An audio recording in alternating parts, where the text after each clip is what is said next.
Your job with the team is to constantly coach. Are we moving forward fast enough? And are we moving forward fast enough and caring for each other and having fun and making an impact and creating relationships here? It's super hard. But if you don't do this, the time management of the company falls apart. I work with so many startup founders with small companies, and they can't understand it. Like, their teams keep falling apart. They're like, what is going on? And it's a constant challenge for them. But I also coach so many senior executives in the Fortune 50 now who literally have tens of thousands of employees, and they're always thinking about this. Like, okay, how do we move forward faster? How do we make sure this is a great place to work? I think this is the most important 4 points if you're trying to manage team or family, frankly, right? So family or team, I'll just say team, but your team might be your family. Your team might be paid employees. Your team might be people at work. Number one rule, if you're the leader, is this. You got to establish the rhythm of the company, the rhythm of the family, the rhythm of the team. What does that mean? It means everybody on your team needs to know what they should be doing every single week. That's the job. What should people do? That's their week. These are the major activities that they should be doing each week to maintain sanity, order, revenue, operations. Your rhythm is like your maintenance rhythm. It's like this just has to happen. This is the bare minimum we all have to do every single week. And every person on every role should know their rhythm. There's a rhythm. That's your meeting cadence that you set up for yourself or for your team. It's the output cadence that you're setting up for yourself or your team. I just call it the rhythm. And everyone should know what their rhythm is, and they should know what their counterpart, their team, their others, like, what are we all doing here?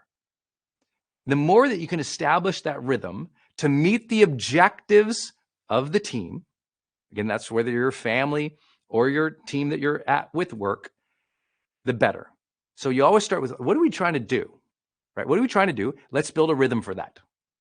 Once we know what we're trying to do and there's a rhythm for that, everything starts to fall in place. You got to learn to establish and manage the rhythm. Second, I think with team management, you got to hire high performers who drive. Oh, I use singular there, but let's use plural. You got to hire high performers who drive, or you got to have somebody in your life, a high performer who drives. And this is important. For those of you who are like, Brendon, you don't understand. I'm creative. Don't make me manage a schedule. I am successful without any calendar in my life ever. I'm like, awesome. I don't want you to I don't want to take away freedom from you. But if you are successful already without ever having done any of this, imagine where you'll be when you just add this component. So if that's not your quote unquote style or preference, one, please realize your style or preference has nothing to do with what your big goals or objectives in life might be. My style and preference wasn't to be a motivational speaker at all. I wanted to write and make an impact in people's personal development. I needed to become a writer. That wasn't my style. I wasn't a natural writer. It wasn't my style to do video. It wasn't my preference to talk on stages. I'd rather throw up. In fact, I famously threw up behind stage and on stage. So I'm not somebody who feels like your style, your strengths, your preference, your natural abilities, those are all great, but that doesn't mean they're sufficient. You need to hire a driver, an integrator, an operator, somebody in your life who drives the agenda for you, who manages you, right? Who literally keeps you accountable, who builds the calendar and the rhythm and the structure for you. If you're not going to do it, then the job is get somebody to do it. All right. Some of you, you're the visionary, you're the creator. You need that operator, that integrator, that person who's going to actually get down to the details and manage the process. This is so important. So important. So recap here. If you are not good at all of this, you need to hire somebody who is. You need to get that executive assistant. You need to get that accountability partner. You need to delegate it to the responsible child. Somebody's got to be in charge of driving the agenda. I want you to write that phrase down. Would you do that? Find somebody to drive the agenda. Third big idea, and I think this is really important. Third big idea is you've got to push harder. If you are leading a team, you have to push harder.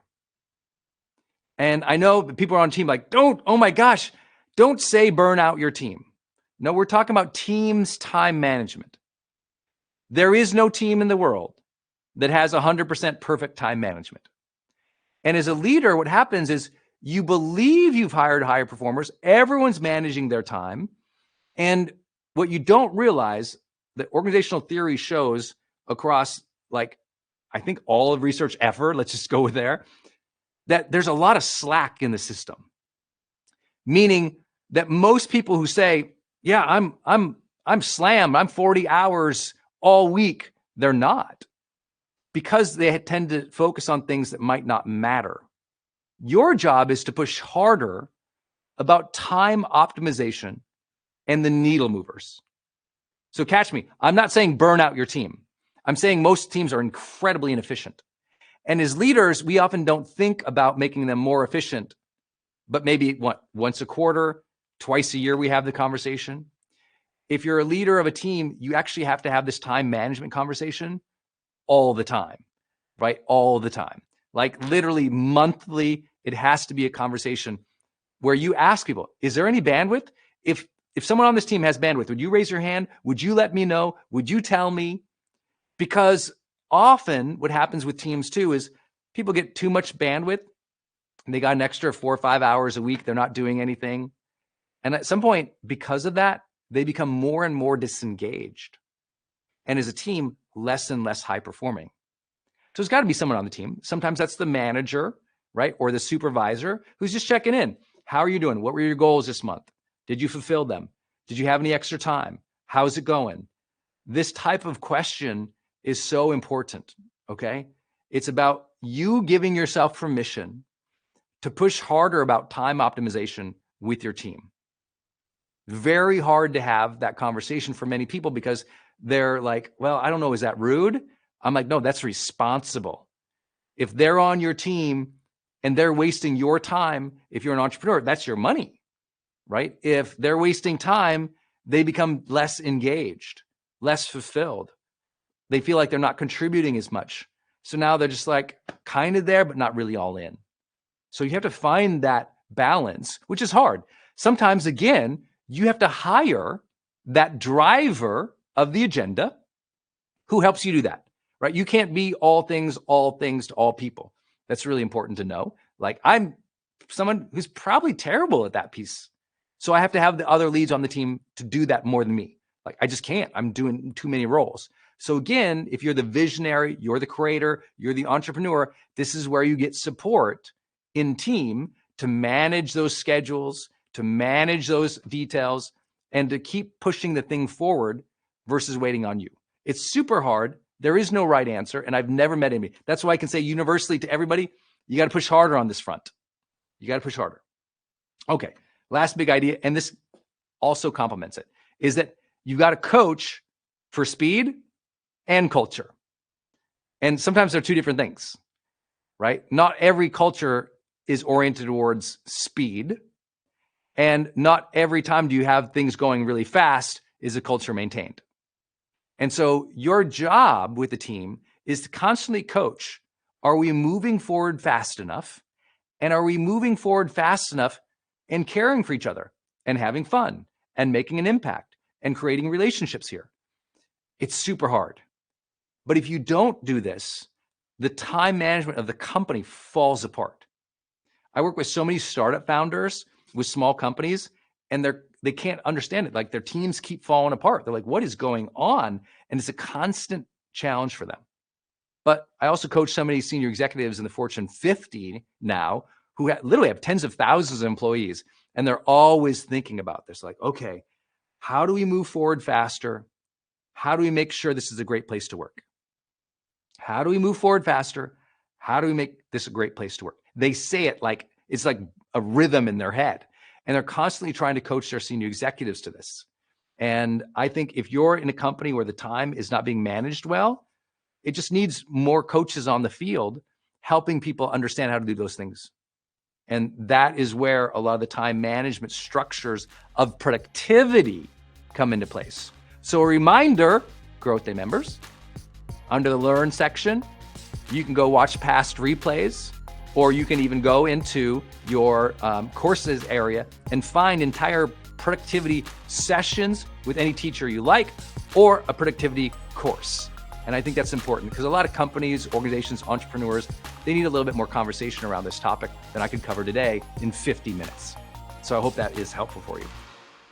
All human beings, what we really desire once we get past safety and sustenance are these 4 aspirations. We want a greater sense of aliveness. That might mean presence, consciousness, awareness, vibrancy, passion, enthusiasm. We all want more of that. Some people call it adventure. Some people call it just the spice of life or joie de vivre. Whatever it is, we want a sense of aliveness. The second aspiration we talked about was deep connections. That means your relationships. At the end of our lives, it's the relationships that matter so much to us. And we know from research that the deeper relationships you have, the longer we live. Third, meaningful pursuits. Some people get this through creating. Some people get this through service. But I'm here to tell you the important phrase here is meaningful pursuits. You have to pursue something. We all want to get better, to become more, to be a better leader, a parent, servant, role model. That sense each day that we have something to do that matters. Growth Day, world's #1 system for achieving it. We know from research to improve your life long term, you gotta track your habits. You need a mindset journal. You gotta have a goal setting system. You need deep dive education. You need coaching. You gotta have ongoing conversations with other people about your personal and your professional goals. Our goal for you is to help you make self-improvement a way of life by giving you Things that give you the guidance, the inspiration, the drive, and the motivation to continue becoming more and more successful, healthy, and happy in your life. Every day is a great day to grow. We say that every day in Growth Day. Let's make this day the day you begin that journey.